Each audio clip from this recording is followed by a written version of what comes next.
welcome everyone. Thank you for joining us. I'm Aari Lemmik and I'm the cultural attaché in the Embassy of Estonia. We have not had an artist talk in the embassy yet, so I'm particularly happy and honored to have Sergei Isupov, Estonian-American ceramic artist, who is going to have an exhibition opening on Friday here in DC and the DC Play Center, who has organized that, who has been a great collaboration partner, enabling us to have this event today here. And as an Estonian, I should say that Estonian history with ceramics dates back almost 7,000 years. That was when the first pieces of pottery that were found in Estonia have been dated. So Sergei, it's Connor will introduce Sergei, and then Sergei will tell about his work. But I think Sergei's connection, being an Estonian-American, having family from Ukraine, and being a global citizen, it's particularly relevant at this place and time. So without further ado, I will ask Connor from District Play Center, the creative director there, to say some remarks. Thank you.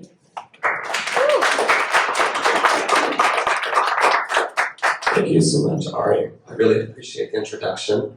I want to welcome everybody, and first of all, I'd like to give a major thank you to Aari and the Embassy of Estonia for your graciousness in allowing us to host this talk here, to host Sergei and see some of his work, and talk a little bit about art across borders. As Aari mentioned, we've got a solo show opening at District Play Center that Sergei has put together called Moments from Eternity. The show opens this Friday, and you can see a series of Sergei's, some of his older works, and some of his newer works that he made, responding to his sort of family and his emotions in the atmosphere of Russia's invasion of Ukraine. We also have a corresponding workshop coming up this weekend at the studio, Figure, Form, and Surface, where folks can learn how to sculpt in porcelain using some of the master techniques that you'll see Sergei discuss today. If you're interested in either of those, we've got placards on the several tables throughout the back. I'd also like to thank Leslie Farron for helping us organize all of this programming. And of course, I'd like to thank Sergei, Katri, and Lucy for coming down to DC from Massachusetts to participate in this programming and this workshop. We're so thrilled to host Sergei, and we're so thrilled to share his story with you. Without further ado, I'm going to hand it over to Sergei, and you can share that. Thank you, everyone. Well, thank you so much for coming. That's always a thrill. Yeah, I like to work, but actually, if I don't have people who come to see what I do, I probably never work. So, thank you to you. Thank you, Connor, Aari, Leslie. Well, their help to actually be productive and help to share. So I actually know, I'm not sure how many of you interested with ceramic, so I just try to tell like mixing ceramic with gossips and narratives. So this is what I do in my work. I remember first I moved to US. I not speak much English, but I know people like it, have stories. And this most difficult things to be not able to communicate through art. But if people talking to me, I just change, I know one word at the beginning, really.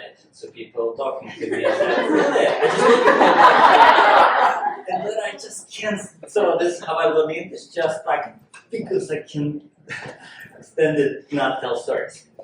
Okay, well, because it's our lecture about the international artist, I wanted to show a little bit map why international. So I actually physically born somewhere here. That's a south of Russia territory. I lived only there 6 months, like after I born.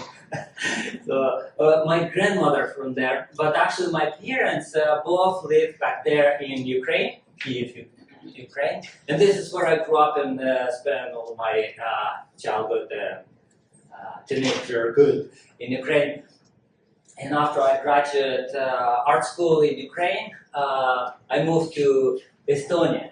accidentally, so this is a small part here, and accidentally because of like life, so many accidents, particularly if you keep it everything with you. Artists all the time keep it everything with you, like all your skill or your ideas. So it doesn't matter where I live, everything kind of with me. If you take from me telephone, I'm not mine. So this is how Estonia looks like. It's really charming. So I actually first applied for art university in St. Petersburg. And they've been kind of really rude and really actually last minute before that's been 1982. It's like really Soviet, deep Soviet time. They're a little bit gossips and you see beautiful things.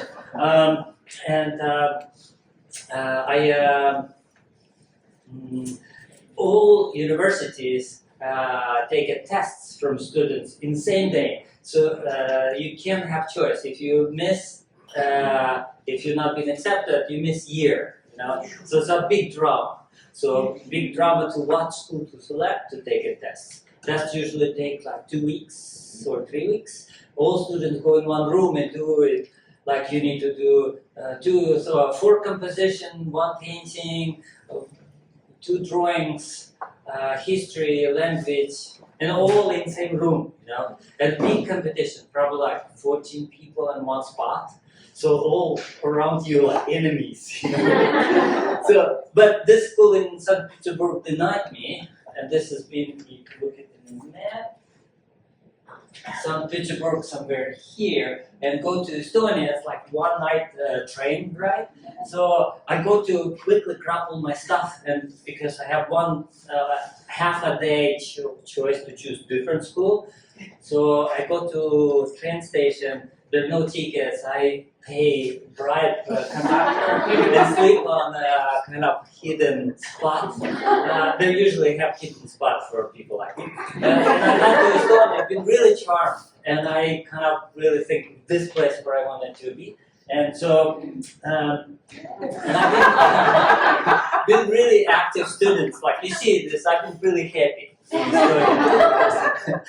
So, and I've been really active, like students, and really quickly I start get like success or recognition because I be so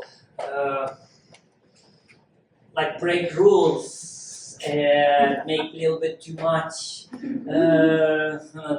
And plus I not lost yet my connection with Ukraine. And I'm using a lot Ukrainian factories, ceramic factories. I have a lot of them to produce work. And same time, I try to do both acting in Estonia and in Ukraine. And this, for example, work I make in Ukraine, but and I have a commission to making in museum, decorative art museum in Ukraine exhibition, but they're so after I installed it already, they saw they have like a female male stories there and say like no and close my show. And show already being open, they just close the room. You know, it's kind of funny.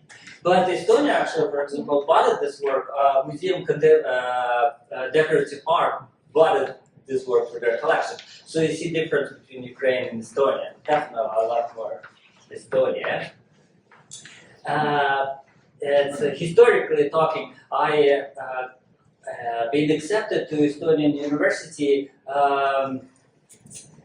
like Estonia being part of Soviet Union, and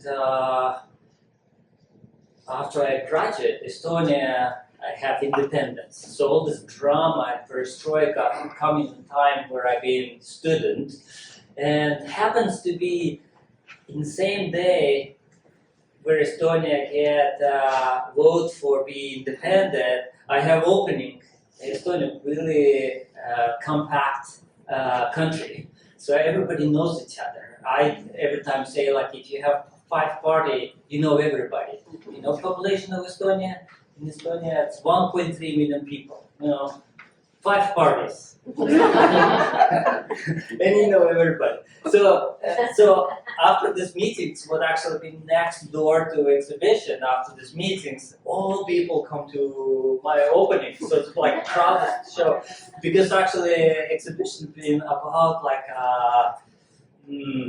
Soviet, yeah, I don't know even how to describe, but you see, actually there's a name of this exhibition being Girlfriends of My Grandfather. That's a more funny in Russian. Девушки моего дедушки. So that kind of really more poetic. But anyway. Because happens to be my grandfather being part of Soviet system. He been director of 12 prisons. But I not choose my grandfather. I haven't. So, but I used him. So this has been story about his girlfriends. Kind of. It's dramatic and happened same time where Estonia become independent. My both parents are artists. So this is my father artwork. I have like not really best picture, but it's a big mosaic. He been a monumental artist who making big panneaux. So it's allowed him to working for government like 4 months in a year, or rest time he able to making enough money to make this one, to make art. And a lot of times I've been assistant and help him to make it. So it's not been fun to grow up with parents artists. This is why I left Estonia because I can't wait to live far away. Estonia is a bit far away from Ukraine. I have a brother too, and he's artist too. This is his work. He lived in Ukraine, and my mom lived in Ukraine, and my father unfortunately been passed away last year. Of course, relate to the war, but not directly. You know, it's such a big drama. But my brother have 4 kids, and all girls, and all happens with this war. It's been like a lot of drama story. So after war start, he take his daughters to relative to out of the city, and they have all these fights on the top of their car. Such a drama. So he made this painting. This. My mom's ceramic artist too, but my brother youngest, this is why he's technique watercolor, because he don't need to keep the boxes. But if you make ceramic, it constantly boxes. So he hate all the sound of ceramic, like and boxes.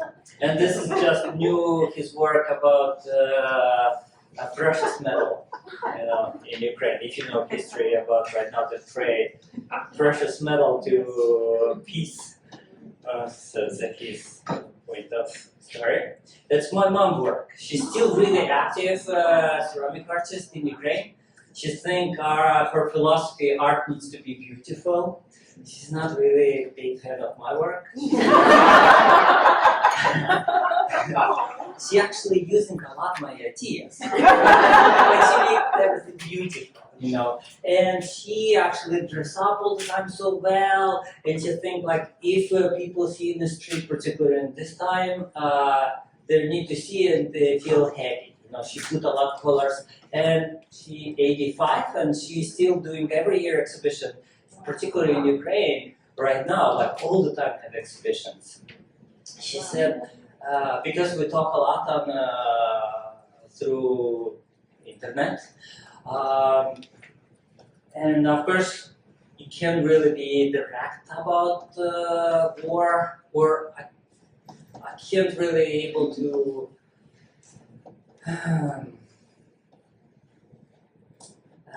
feel the same like she feel, you know.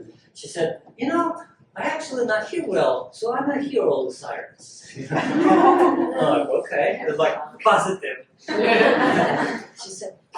She said, you quickly need to tell what you want to tell because I have opening. Or like, she constantly in concerts or openings. She said, except like if there's a siren start, all concerts stop. They need to walk to basement or somewhere, and after this over, they go back to listen. The concert continue. So she's stay sometimes really late. And she ends concerts really late. And she said, like, really, the small nuances what I catch. She said, he hear in the streets everywhere kind of like funny sounds, like clicking sounds. And like she, for a long time, don't know where this comes from, and later realized all this prostates. People have so many prostates, they have like clicking noise, like, and this is what get me, you know, sometimes. Otherwise, she all the time pretends like the same, you know. So it's, and this is why she wanted to making a lot colorful work too. This is how my first big introduction to America.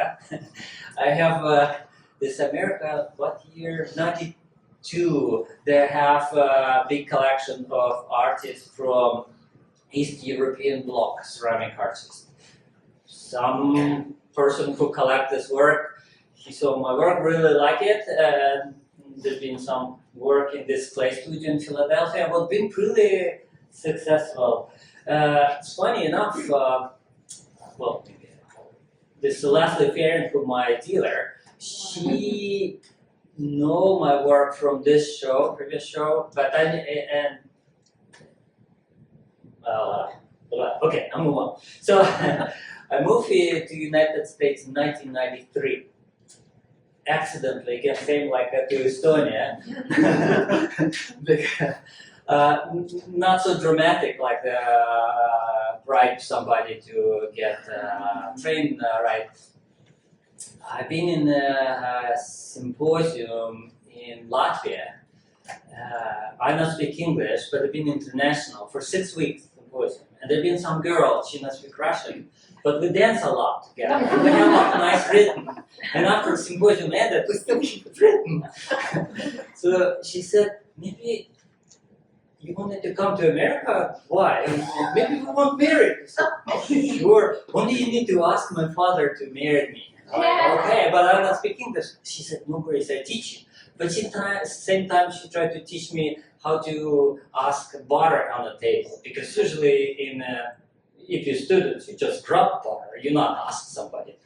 So every time I'm afraid to mix it up, like ask, may I have butter? But actually I mean that may marry your daughter.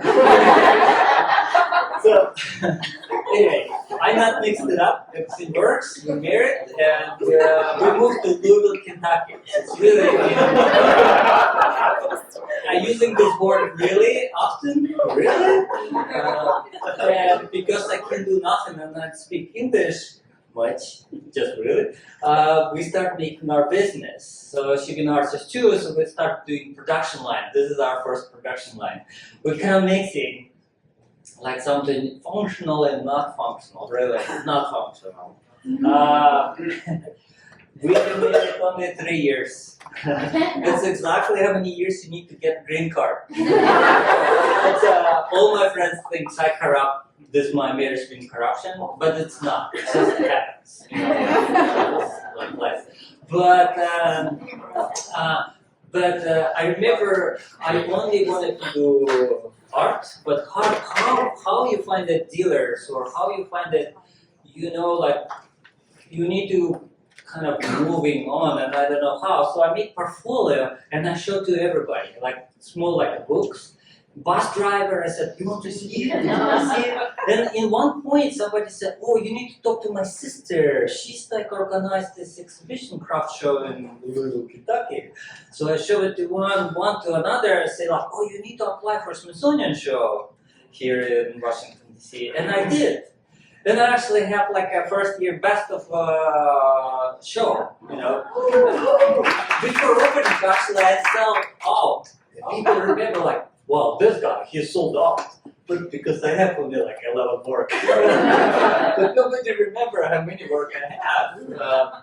Everybody know because I actually don't know what to do because I sold out. Like how you say before show, I still need to keep it for 3 days show open. And I've not been prepared, and I go around and ask, I have read that. Like I go to colleagues next to they hate me. Because I put everywhere read that. So, but this is kind of nice feeling, but not between colleagues. Anyway, this is all pictures from this show. And first I actually moved to US, I wanted to fit in, and I know people, collectors like it to buy teapots. I know everybody drink coffee, but buy teapots, I figured out later, they never care about if actually dysfunctional. Because once I forgot make a hole for spouts, and they never noticed. And in the beginning, I started making dogs. I have 2 dogs. So I started making dogs. And people constantly ask me, what kind of dog is this? It'd be like so frustrating because my English is not good enough. So I have Great Pyrenees, but before it's so hard to spell that many times ask, what? What? You know, so I actually stopped making dogs, start making monkeys. Nobody asked me what kind of monkey. I'm like, okay, so I live and learn, you know. All right.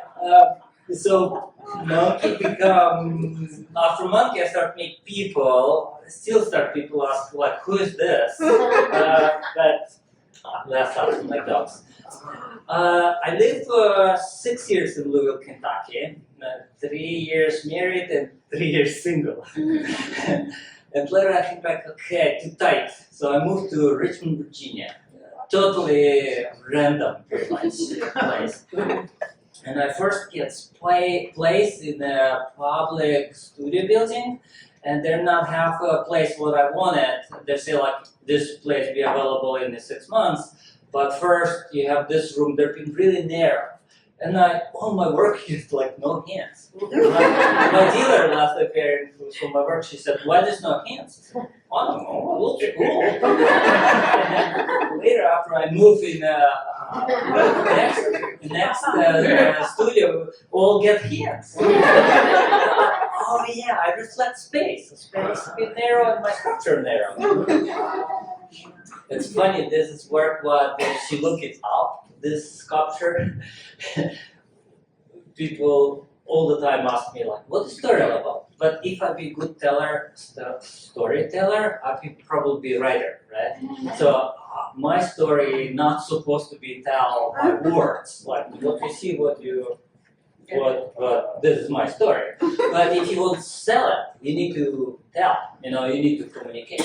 So usually I forgot what story about. I look at it and made it up. I look how they look like and made it up. The work's all the time fresh, entertaining, you know, like it's sort of charming because I made it up. But I remember this story particularly has been funny because I actually made this work and I realized too tall.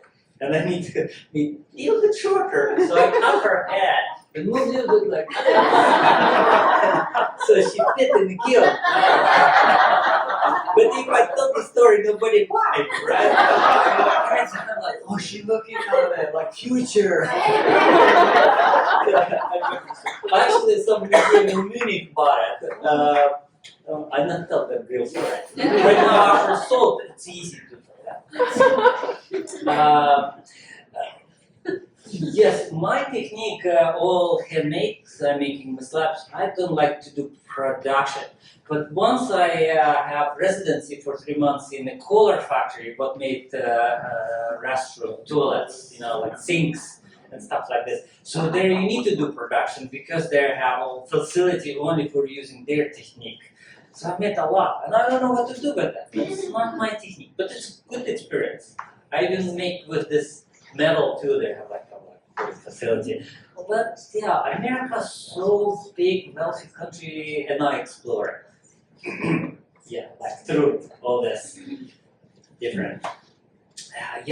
Biggest language a lot challenge and a lot inspiration. This I remember every time think why they're called girls in America. Because I for a long time been single. Why girls called chicks? You know, so this is my one. This other story like so rude. You can't really actually show it other side. If you're single, I have all this possibility. This is one. I married 15 years ago, so it's right now actually my work much more less rude. It still have nuances, but this is my first teacher parents never good teacher. Parents good, they're commanding you what to do. But this is my parents' friend who actually Jewish, and he immigrated to US like I've been age 11, but he gave me like enough seeds to inspire me what this art all about. He teach me how it's good to keep a sketchbook with you, and if you draw all the time, everybody think maybe you catch a bee and write some notes and be more nicer to you. You know, like in a store, for example, we have lines. If you want butter usually comes with this big block, and you ask, I want 20 grams of butter. So salesman look it on you and cut. If you looks really KGB, maybe give you better piece of if you just regular, maybe give you edge. And edge usually, you know, yellowish, like tastes kind of good, you know. So he teach me all those like tricks how to able to use it art for your advantage, you know. So because I lived from school in Ukraine not far enough, I need to use some train. And in Soviet time, usually inconvenient to make train station in one side and buy tickets in totally different side. So usually you run in last minute and like, or I go without tickets, or I need to buy tickets but I miss train. So every time I go without tickets and I sketch, and conductor in the 7 years I go this train, never ask me tickets because they're every time thinking, oh, who is this? Oh, looks like him, yes, you know. So yeah, I turn out become capitalist before I come to a real capitalist world. I grew up in socialism, but by the way, my parents were teachers too, because if I want to ice cream, they say, okay, 3 sketches, you get ice cream. And this means socialism. So, okay. Well, it's like really Washington DC piece. Or New York Statue of Liberty. It's actually funny, I have 2 one-man show in a year, and usually after you making one-man big show, you come back to studio, you schmooze, you blah blah blah, you come back to studio, you need to start again making art, and a lot of times you kind of end, you need to start from something. And usually like take me like 3 days to recover, and you still not have ideas. So this work, I remember I made just everything go. Like I just feel like I have the system, doesn't matter what, and you just start get routine. So I remember I put here chicken, Statue of Liberty, and monkey, and dog, and human. So, and somebody liked it. I'm really surprised. I actually outweighed a piece. But somebody liked it. I say it because I already sold it. But after I lived 6 years in Richmond, Virginia, I live in the historical part of Richmond. It's like Churchill. It's tourist buses go through the street, but I've been so sloppy artist. I never cut grass. In town, all the time give me tickets if I not cut grass. Back there, I don't know about right now, back there like $75. If you 24 hours not cut your grass, you get in ticketing. I complained to my dealer, and I thinking maybe I need to move to apartment to not deal with grass, because they actually don't like my fence too. They're trying to give me tickets for my fence. But lastly, get the idea to buying something in Massachusetts, old mill, and renovate and make dream studio, dream place to live, blah blah blah. So it's in the middle of nowhere. We bought it, this old wooden mill, renovated, and this is where we live right now. And actually, we 50-50 was Leslie. I'm not being commit after Leslie suggested me to buy this place and making working things, because I know working with Leslie Ferrin for a long time. I have a couple more dealers too. So, and I think maybe too close to live with dealer, because all my relationship in work She knows how much money I made. And I only know her from parties. Because it's opening shows. To be neighbor, too close. I don't know, I've been really scared. But I know if I say no, she'd never ask me again. And I remember I want to move because grass. And I said yeah, but who looks like a lot of grass here? And she said, I do. I'm okay. I moved to Massachusetts because last time my dealer promised cut grass. And I do need to ship my work, as well. So it's funny. Artist and dealer usually not have good relationship. But we're okay. She cutting grass, I'm making work. Well, she not cut grass. Well, right now for 4 years after COVID started, we start cutting our grass ourselves, and we have fun. But before we pay somebody. I have some residency in Australia, and I made a bunch of work about people who live upside down, so don't visit this upside down. So it's all the time influential when I do. I just wanted to entertain you and same time to show my artwork. It's a dream studio. We actually live on the river. This really, really cool, charming place. Well, after we renovated all structure, but all inside, installation, water, lights, and never need to lock doors. Next, have store where you just, if you not have money, just write notes. There's no salesman, so it's just get basic items, milk, bread, blah blah blah. So it's really a charming place. I all the time thinking why, because in Richmond actually in the first months I moved in, somebody go through my window and try to rob me. I accidentally catch this guy with knife. Because doors with glass, and I come home after studio and somebody walking inside I have friends, and I suddenly saw this knife in his hand. I closed back door. Turned out he go through back door and try to steal its stuff, and it happens in the night. And later police asked me to identify. They're this is dark. How are you able to identify? Anyway, we'll not catch it. But I have warning. But where we live in Massachusetts, never have problem with this. We never lock doors. But because this road never ends. If you feel something, you can't run away. It's too far. So a lot of my work have bottoms.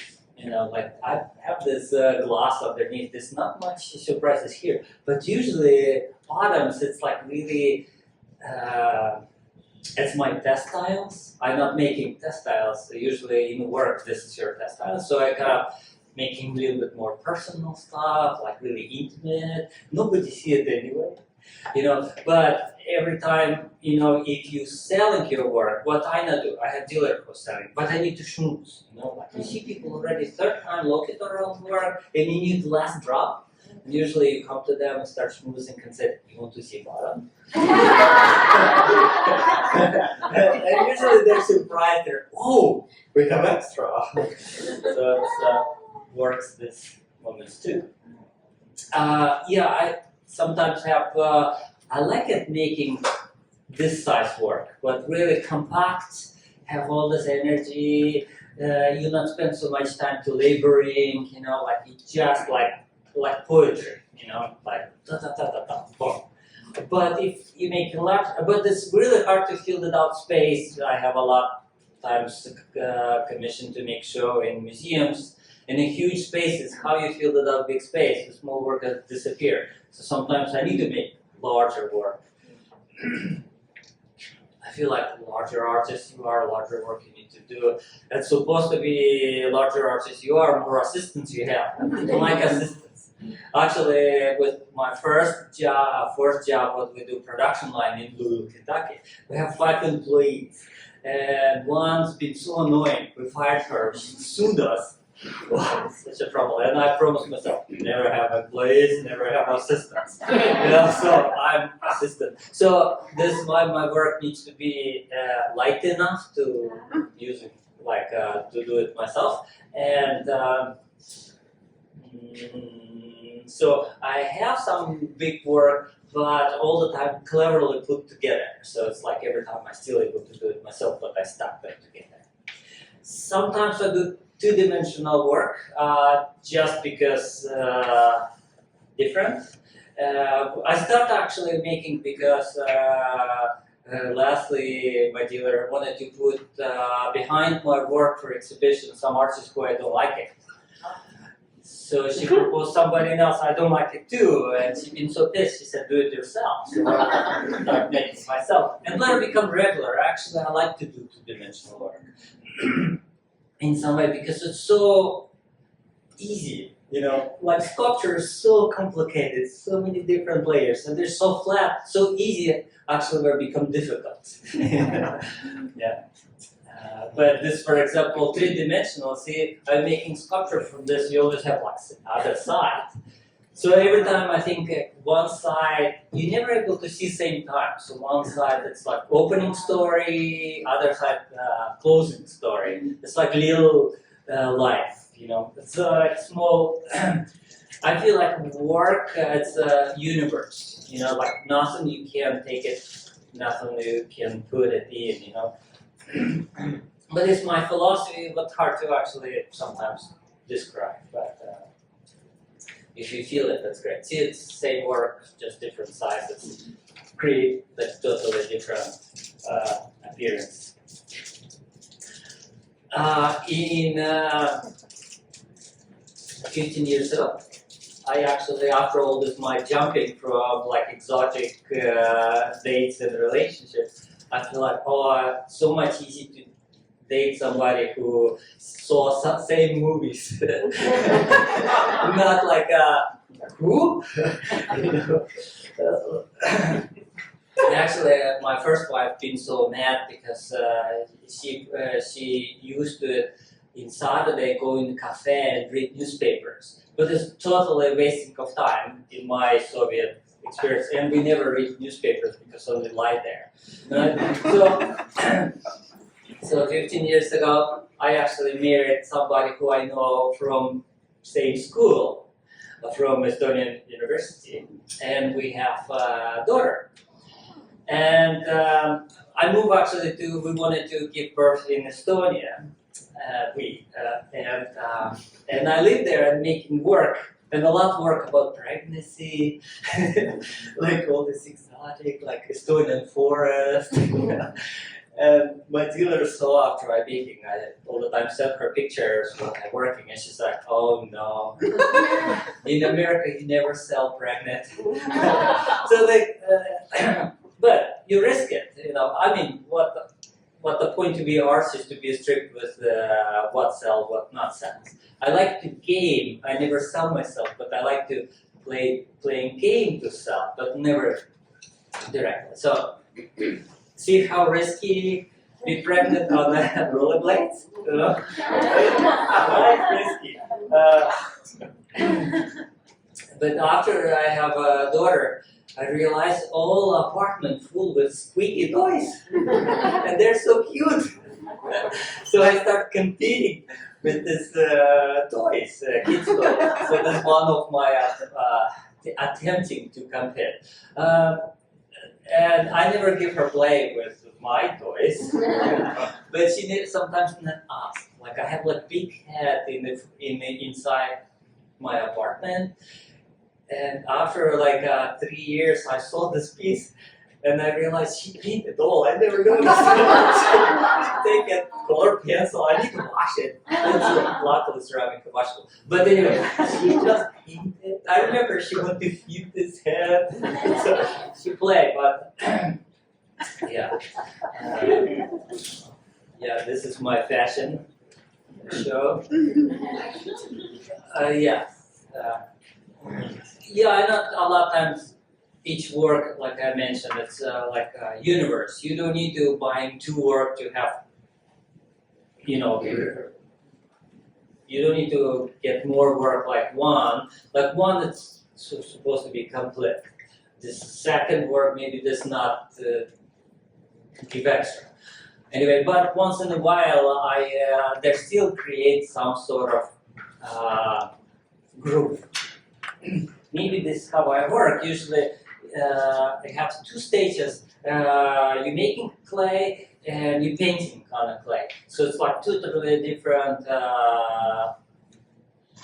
technique. So sculpture is like a canvas after this finish, but you can make canvas too flat. So it's like two different conflicts between form and painting.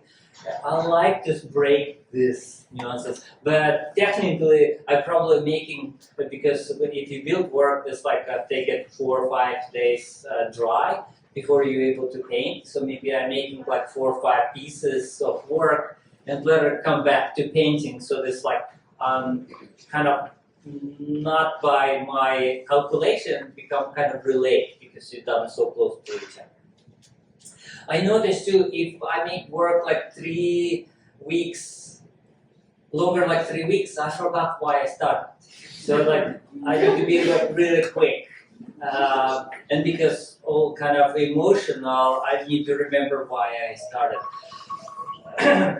Finish the story about St. Petersburg, where they denied me to accept the school. They asked me to give workshop.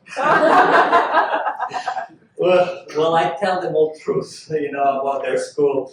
And I make a bunch of work about this Russia. Like, it's been so exotic. I've never kind of been in Russia, but they pay tickets, So it is like a group of work about this.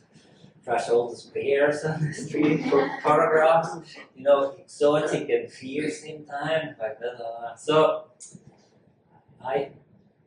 this has been relayed by this. It's a city. It's from one side it's pretty, but it's scary pretty. Yeah. It's my interpretation of Chagall work. He have this picture where woman flying and Eiffel Tower in the background. So this is my sort of man flying in the air. So I kind of playing around this, still kind of Russian heritage. In Estonia, once in a year, have celebration of independence, Estonian independence, and president asked to his house and give to people medals what they've done something in this year. So really emotional actually things. Like I say, 5 parties, everybody. So like all country watch TV, who's get awards or like who comes, who been invited for this party. And so it's really big deal to making special clothes for this. So, and there, if you wear the same dress a couple of years in a row and a year, it's not good. And you need to have Estonian designer, so support Estonian artists. So I never been asked, but I already made design. Of course, if my face be like this, I not get it. So I make my face gets bigger, but I already have design. And I try to every time in Estonia. We spend every summer in Estonia, so maybe 2-3 months. I like it to work in Estonia because it's even I not make work for sale. You still have feeling you making for this show, for this group like it. In Estonia, I not have this expectation. I make just for friends. But this is my experimental time. So I do all kinds of like wood firing, So in one exhibition in Estonia, I just painting in the wall. I feel like this hat is too small, so I just painted in the wall. I remember I come back to America and talking to a dealer who wanted to have show. I said, I would like to paint on the wall, and he said, how we sell wool. Yeah, I forgot, this is not Estonia. In Estonia, yeah, you paint it and later just paint it back. You not sell it, but this is not point. And once I'm working in Europe in different art centers, and I remember in Denmark, I have really cool centers. They have like 15 or something different kilns, and I decided I'm not really in clear idea what to make, but I decided using all kilns, so I actually measured kiln and fit this work so that like fit exactly in this square kiln. You know, this this is one of those group. You never know what you get idea from. You know, like it's like go with the flow. One actually a guy who write books about his life, he saw picture because I made postcard from this work, and he asked me to, like some scientist who actually making scientist, and he making program for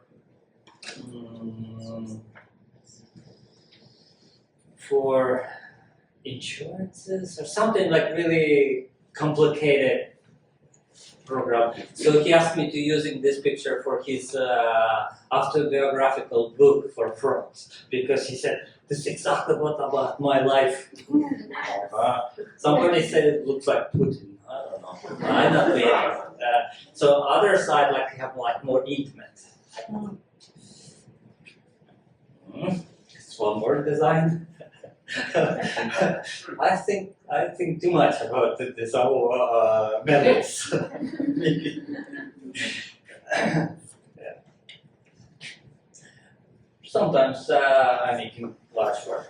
It's hard to tell, right? Like this is the previous shot, a small work, but you can't really tell how small it is. Right? So sometimes you need to put yourself next to, otherwise people don't know how huge it is.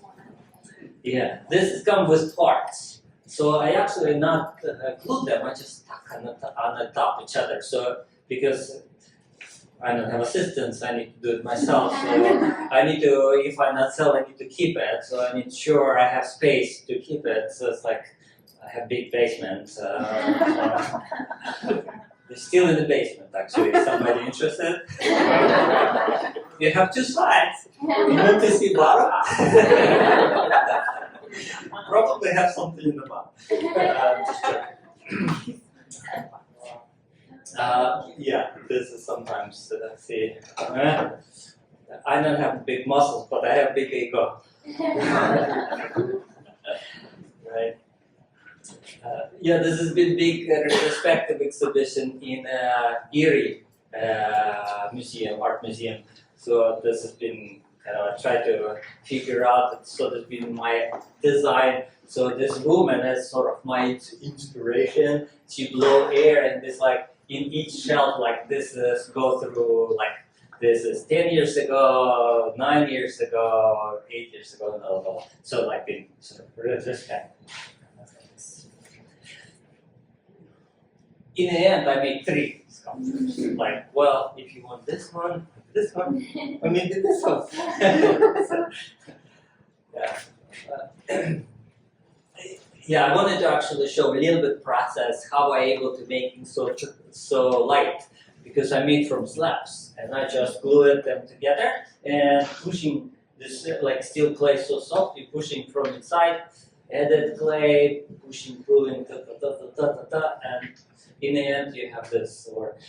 It's funny, I made this sculpture story about like people sitting in cafes, somebody running next to, and dogs bite this guy. So like you don't know who have injured more, people who just sit in cafes and suddenly see like a horror story, or this person who dogs bite. But it's funny, I made this sculpture, but it had been so scary, and you know how hard to sell scary stuff.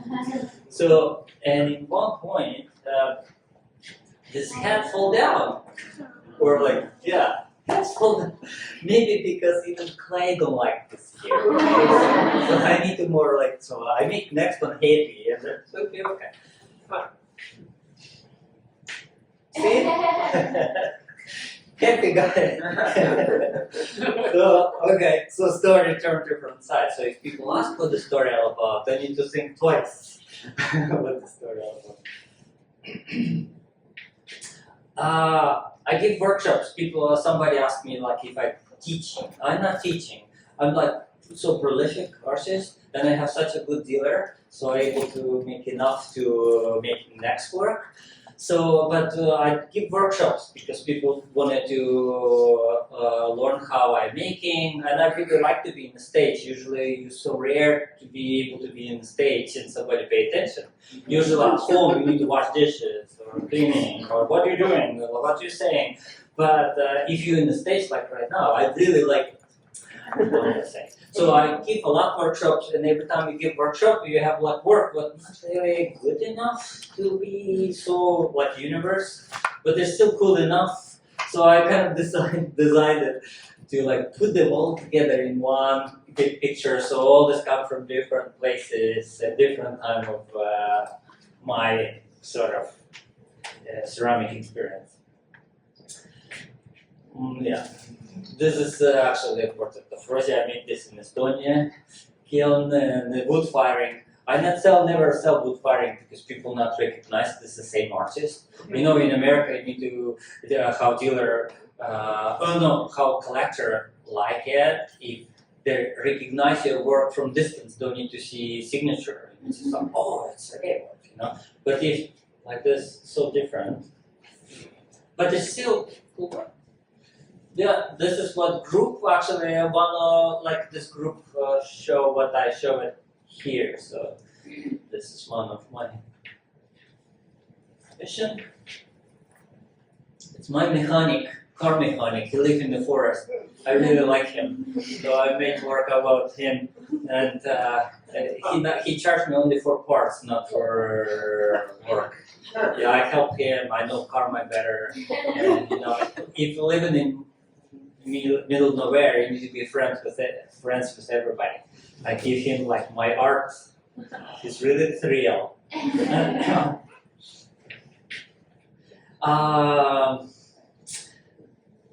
So we live right now in such a weird world. Like all those people who collect ceramic before, this is like more old generation. New generation, actually, I feel like they don't want to buy. They want to be art. You know, this is why we have all this tattoo and piercings and stuff. Because like I'm art. Why I need to have art? But have sense. So art become entertaining. You know, but you know, this is what you do. You change with things. So actually, what really cool with clay, this transition, what happened in the kiln. This work, what you see in the pedestals, it's 12% shrink in the kiln. So they've been like much bigger. Well, bigger work, you make bigger shrinkage. So this means like they have some cool process what nobody see because happens in the kiln. So one designer from Estonia, Aari Lemmik, he designed kiln where to show with people this process. So we start making this work, this particular work I'm making for park sculpture in Stockbridge. So this is what people see, this transition, what happened. You know, like he designed a kiln where you're able to open this kiln at this moment in the highest temperature. It's like 2,300 Fahrenheit or Celsius. Anyway, so everything like so. You're able to keep it open only for 5-10 minutes, and if you keep it open, their work breaks. Clay start too much shock for clay. So we close it back, and later you have work. So you have performance and object same time. So it's become really cool element. People love fire. Even you say, wow, that's still cheap tricks to make you like come back to see us again. Yeah. Well, this how their display It's become so much smaller. That's true, 12% shrink. I remember I built huge. They become so small. I mean, it's still huge, but yeah. And this is Kadri. She's my wife, and she watched same movie in childhood like I am. That's why we're together. And we have daughter Rosie. So she artist too. She last year had this fire sculpture same effect in Denmark. So we're seeing kiln guy. Andres Alik, who we're working together to make this work. We live in the middle of nowhere, but actually our town really cute. They actually give money for artists to make art for Main Street where we live. So, and I start participating. They're actually asked only making work only for 6 months. And because I live there, I said, why 6 months? I wanted to do forever. So I made this head, and actually we have like dump, like everybody twice in a week going to dump. There we have like small house. If something's good enough to throw away, you put in this little house. So I collect from this house plates, because I have little chips. So all these white plates come from local dump. And after I start building, all local people start bringing me like boxes of and all this brown shards, it's from local potters. Usually potters have like a pile of in their like ceramic cemetery stuff. So I go through these shards. Like some parts like eyes and ears, I made it so there'd be more. I don't know. But it's funny, like if people, this is on our street where we live, and people passing by and they're looking at this sculpture upside down. Everybody asks, why upside down? I said, to engage with you, because you asked why upside down. Yeah, this is little shards. Yeah, this mosaic. I actually commit to this project, not realize how difficult is this. It's been like really actually difficult doing mosaics. A lot of times I give workshops for people, so really hard to tell people how to make full heads, and I teach how to make parts, like lips, eyes, and ears. And everybody asks, why no nose? I don't know, like nose, kind of like, sounds not good. Like I give workshop how to make nose. Sounds not good. You know, and still nose difficult to do, but mostly if I do. So I just make work about this like eyes, ears, and nose. And actually I carved this on a plywood and wanted to make like 2D, 3D effects. This is my recently show in some big space in New Hampshire College. Right? Anyway, each work have bottoms. Not all I show it, but this is what my new group work about. Sort of feel like men right now in the war. Something not directly collect. If you notice, I'm not really political artist, but somehow I can't ignore it. So after I made this work, I realized why I made this all this man. But I think because it's relations to this war. I still try to make design for clothes. Yeah. Yeah. And this is how our place looks like. See that beautiful river? Unfortunately, the wind is summer in Estonia. We still have a little bit short time in the spring to swim and in the fall swim. But all good time we have in Estonia, better place. And this is different seasons. And so